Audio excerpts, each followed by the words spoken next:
The heart of government, Sri Lanka's presidential secretariat, was surrounded by thousands of protesters who then stormed the building. From the morning, clashes between protesters and security forces have taken place across the capital city, Colombo. Undeterred by tear gas, police firing in the air and water cannons, protesters gathered to march on the president's house to force him out of office. In the clashes, many are reported to be injured. Their patience was wearing thin, even with the military. They broke down the multi-layer protective cordons and removed all barriers from their path for the final push. Security forces were overwhelmed by the sheer numbers and determination as they stormed the president's house.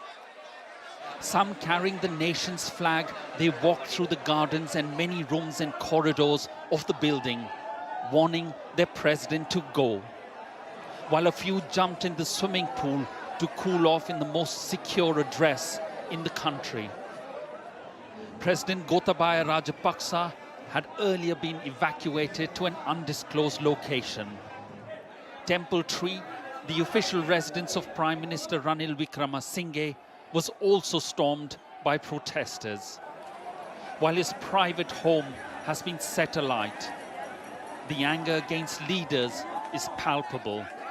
After an emergency meeting, the Prime Minister has agreed to step down for an all-party government to be formed. What they did was they were trying to be in power using various methods.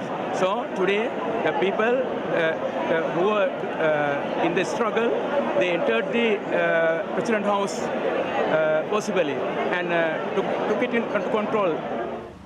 The island's 22 million citizens are facing the worst ever economic crisis, which has triggered shortages of food, medicine and fuel. The deep-rooted economic problems have remained unaddressed for decades, and the Rajapaksa government's mismanaged economic policies has left the country virtually bankrupt. The government is now in talks for a $3 billion bailout with the International Monetary Fund. But for the moment, it's ordinary Sri Lankans who will have to bear the brunt of the worst man-made disaster the country is facing. Neville Lazarus, Sky News.